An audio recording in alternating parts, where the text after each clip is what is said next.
Olá pessoal, sou o professor André Fontinelli falando diretamente aqui do QG do Enem. A gente vai ter mais uma aula aí do projeto 30 dias, vai ser uma aula em duas partes sobre probabilidade. Essa é a primeira parte da aula. Vamos começar? Você acompanha aqui comigo no slide, por favor. Bom, gente, a primeira coisa que você tem que aprender aí sobre probabilidade é o conceito, né? É a definição. E a ideia é que a probabilidade é uma razão, uma divisão entre o que a gente chama de número de casos favoráveis, né, e o número de casos possíveis.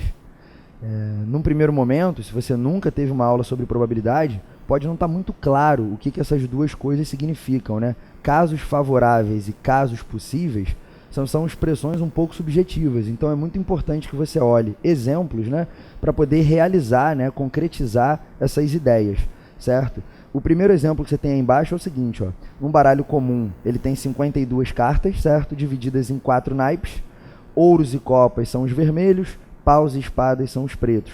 Cada naipe tem 13 cartas, as, 2, 3, 4, 5, 6, 7, 8, 9, 10, valete, dama e rei.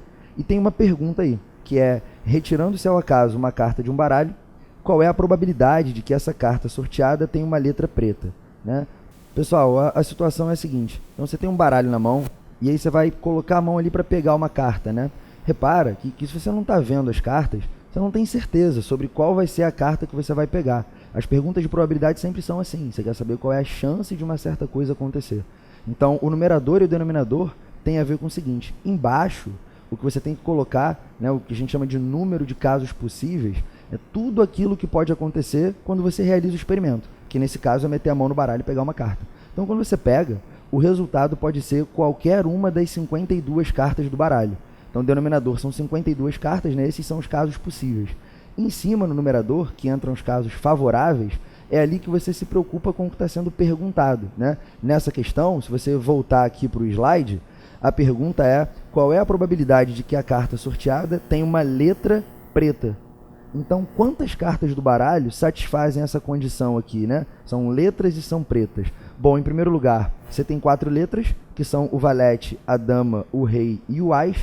E como você tem 2 naipes pretos, que são paus e espadas, você tem um total de 8, né? Então, a continha está embaixo. O denominador, como eu disse, 52, porque são todas as cartas do baralho. E em cima, no numerador, você tem 8 cartas, que são só aquelas que têm letras pretas, né? Simplificando essa fração aí, você encontra 2 trezeavos como resultado. E ali em cima, né, eu pulei uma observação importante. Sempre que você calcula uma probabilidade, em termos fracionários, né, você tem um resultado que está entre 0 e 1. Então aqui, por exemplo, você viu que deu 2 trezeavos, né, uma fração em que o numerador é sempre menor do que o denominador, ou em termos percentuais, qualquer probabilidade está sempre entre 0 e 100%. Você não tem como ter uma probabilidade negativa e não tem como ter uma probabilidade maior do que 100%. 100% é certeza, né? Então, você chama de evento impossível o evento que tem probabilidade 0 de acontecer. Se você, por exemplo, jogar um dado e perguntar qual é a probabilidade de ser 7, é impossível você ter um 7 no dado, né? E o evento certo é aquele que tem probabilidade igual a 1 ou 100%. Na mesma situação, se você jogar um dado e perguntar qual é a probabilidade de você ter um número maior do que 10, essa probabilidade é de 100%, porque todos os números do dado são maiores do que 10. Então, pessoal, uma vez que você aprendeu o conceito, né, a ideia de probabilidade, o próximo passo é entender que existem algumas situações específicas em que você, além do conceito apenas, tem que usar certas fórmulas para poder realizar o cálculo de probabilidades. Em geral, o seu raciocínio é guiado pela presença de expressões-chave, né, nas questões, a presença de conectivos ou de expressões como pelo menos. A gente vai ver isso já já. Passa para o próximo slide para mim, por favor. Bom, pessoal, a primeira situação, né, de relevância é a que a gente chama da união de 2 eventos. São perguntas em que você tem a presença do conectivo ou no enunciado. Qual é a probabilidade de acontecer isso ou aquilo? A dica é: a presença do conectivo ou lembra soma de probabilidades. Então, quando a pergunta tiver um ou, você vai somar. E você tem que tomar um cuidado muito grande com eventuais redundâncias. Eu vou explicar isso através desses 2 exemplos. A pergunta aí é a seguinte, ó.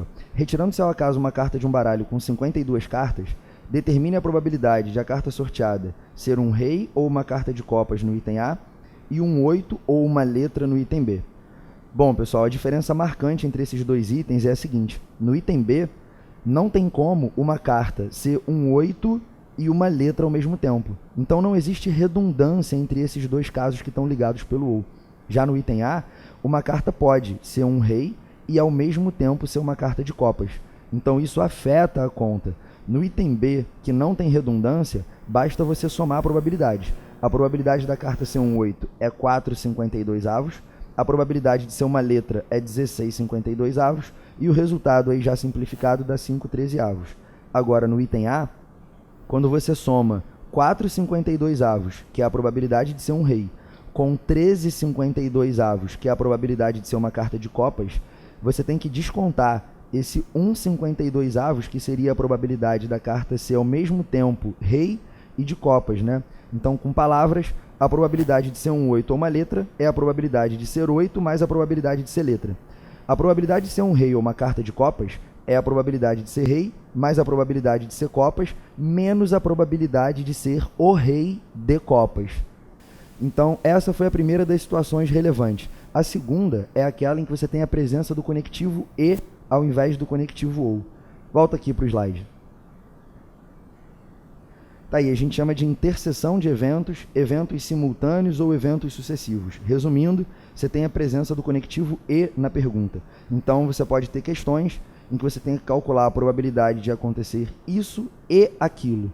E aí a fórmula é a probabilidade de acontecer o evento A e o B, né? Ela é dada pelo produto das probabilidades de ocorrência desses dois eventos.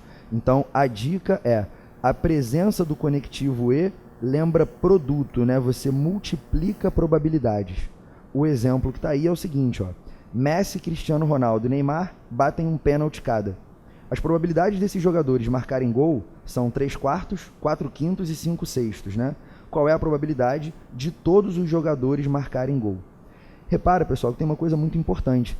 Muitas das vezes, esses conectivos, né, que te indicam um tipo de raciocínio, o e, o ou, eles não estão explícitos no problema. Repara que não tem o conectivo e escrito aí em nenhum lugar, né? No entanto, fazer gol, né, ao mesmo tempo todos os jogadores equivale ao Messi fazer e o Cristiano Ronaldo e o Neymar. Né? Pensando de outra forma, você quer que todos esses jogadores simultaneamente, né, marquem os seus gols. Significa que a conta é o produto das probabilidades. Está aí o resultado embaixo, né? Você multiplica 3/4, 4/5 e 5/6, essa conta dá meio, que é a mesma coisa do que 50%. Entendido, pessoal? Bom, a última situação que a gente vai analisar na aula de hoje é a situação dos eventos complementares. A dica que vai ficar aí, como vocês vão ver já já, é a presença da expressão pelo menos no enunciado, certo? É o chamado bizu do pelo menos, né? O bizu é a mesma coisa que uma dica. Então vai ser a dica da expressão pelo menos no enunciado. Vamos voltar para o slide aí. Tá aí, ó. Eventos complementares, bizu do pelo menos. Essa formulinha que está escrita aí, P mais P barra igual a 1, significa o seguinte, galera. Esse P aqui é a probabilidade de um evento acontecer e esse P barra é a probabilidade do mesmo evento não acontecer. Por exemplo, se a probabilidade de chover amanhã for 20%, a probabilidade de não chover tem que ser 80%, porque das duas uma, ou chove ou não chove, você não tem uma terceira possibilidade. E a gente usa essa ideia de eventos complementares em questões de probabilidade no seguinte sentido. Quando a questão pergunta qual é a probabilidade de um certo evento acontecer, você pode calcular a probabilidade desse evento não acontecer e aí, pela complementaridade, você responder aquilo que você quer. Se a probabilidade do evento não ocorrer for, por exemplo, 70%, a probabilidade desse evento acontecer vai ser 30%, naturalmente, né? Então, olha aí a questão que fala sobre isso. 2 arqueiros A e B lançam uma flecha cada um em direção a um alvo. As probabilidades de acerto são 4/7 e 5/11, respectivamente, e você quer saber qual é a probabilidade de o alvo ser atingido por pelo menos um arqueiro. Foi o que eu disse, né? Você tem a presença aí do pelo menos no enunciado. Bom, por que que esse pelo menos aí indica que uma boa estratégia para resolver o problema é usar a complementaridade? Você pode pensar da seguinte forma, galera. Você tem aí o arqueiro A e tem o arqueiro B. Quando os dois lançam as suas flechas, as possibilidades são as seguintes. O arqueiro A pode acertar e o B também. O arqueiro A pode acertar e o B não. O arqueiro A pode errar e o B acertar. E pode ser que os dois errem ao mesmo tempo. Repara que nessas 3 primeiras situações, o alvo é atingido. e tem uma única situação em que o alvo não é.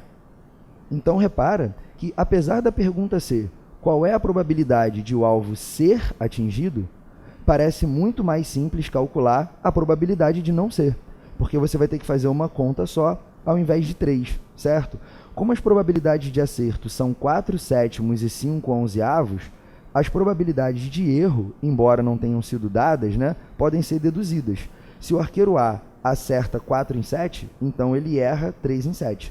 E se o arqueiro B acerta 5 em 11, ele erra 6 em 11. Significa que essa probabilidade aqui do alvo não ser atingido, ela pode ser calculada da seguinte forma. Ó. O P barra seria 3/7 vezes 6/11. Essa conta aí dá 18/77. Repara que isso daqui não é a resposta do problema, né? É o contrário. Esse 18/77 seria a probabilidade de o alvo não ser atingido. Por isso eu anotei com P barra aí, né? De forma que aquilo que a gente quer calcular, que é a probabilidade de o alvo ser atingido, pode ser feito a conta pura e simplesmente fazendo 1 menos isso, né? 1 menos 18/77, daí os 59/77. Uma coisa que precisa ser esclarecida é a seguinte, galera. Por que a presença desse termo pelo menos no enunciado é um indício de que você vai resolver o problema ao contrário, usando a complementaridade? E a resposta para isso é a seguinte: esse pelo menos abre margem para uma situação, né, em que você tem que dividir o problema em muitos casos. Pelo menos um atirador acertar o alvo significa ou o A sozinho, ou o B sozinho, ou os dois ao mesmo tempo. Então você teria que fazer várias contas diferentes e somar essas probabilidades. O contrário de pelo menos um arqueiro é nenhum arqueiro. E você troca 3 contas por uma conta só. Certo, pessoal? Então, esse aí é o fim da nossa primeira aula sobre probabilidade. Essa aula ainda tem uma segunda parte, não percam, a gente vai falar sobre várias outras partes legais da matéria lá. Um abraço para todos aí e até a próxima. E aí, tá curtindo a revisão? Então a gente tem um desafio para te fazer. É o desafio 6, sexta-feira dos estudos impossíveis. Bem, não com a ajuda dos professores do QG, né? Participe com a gente dessa super aula de revisão com transmissão ao vivo na nossa página. Se ligue aí, dia 25 de outubro, véspera do Enem, das 8 da manhã à 1h30 da tarde. Curta a nossa fanpage para saber mais detalhes. A gente se vê lá!